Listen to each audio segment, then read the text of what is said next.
ప్రభునందు ప్రియులైన మీకందరికీ యేసుక్రీస్తు ప్రభువారి నామములో శుభవందనాలు తెలియజేస్తూ ఉన్నాం. దైవ సేవకులు బ్రదర్ భక్త్ సింగ్ గారి పరిచర్యలో నుండి అలసిన వారిని ఓరడించు మాటలు.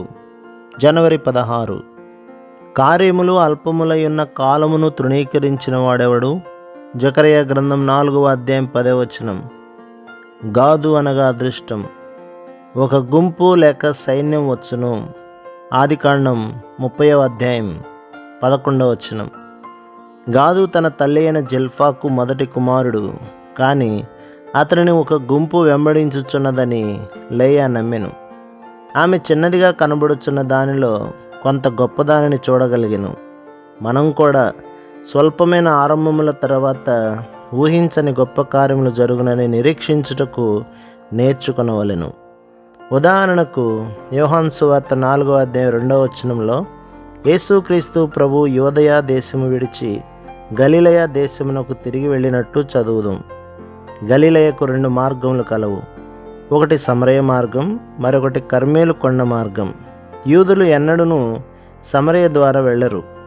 యోహాను సువార్త 4వ అధ్యాయం 9వ వచనం. కానీ యేసుక్రీస్తు ప్రభు సమరయ మార్గం ద్వారా వెళ్ళగోరెను. ప్రభు తన శిష్యులతో, నేను సమరయ ద్వారా వెళ్ళుటకు నిశ్చయించుకుంటునని చెప్పగా వారు, ఎందుకు ఆ మార్గం వెళ్ళవలెను? మనకు తినుటకు ఆహారము, త్రాగుటకు నీరు ఎవరు ఇచ్చేదరు అని ప్రత్యుత్తరమిచ్చిరి. లేఖనము ఆయన సమరయ మార్గమున వెళ్ళవలసి వచ్చెను అని చెప్పుచున్నది. కారణమేమి?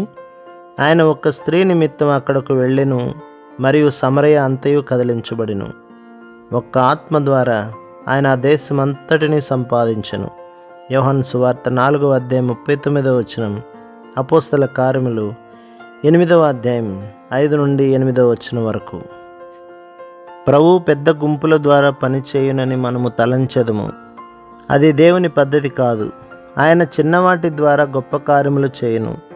ఒక దినమున ఒక వ్యక్తి కన్నీటితో మమ్మను చూచుటకు వచ్చి ఇట్లనెను, దయచేసి నా భార్య కొరకు ప్రార్థించుడి, ఆమె చాలా అనారోగ్యంగా ఉన్నది.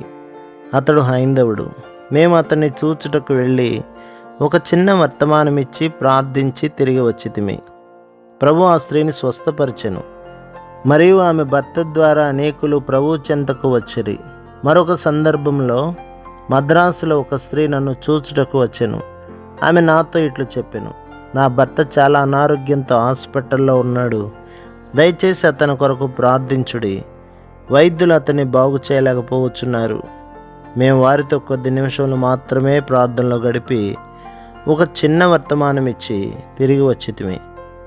తరువాత కుటుంబం అంతయు సహవాసం కొరకు హైదరాబాదు నుండి వచ్చిరి. 1950వ సంవత్సరంలో వారు హైదరాబాదుకు రమ్మని మనవి చేయించు ఉత్తరం రాసిరి.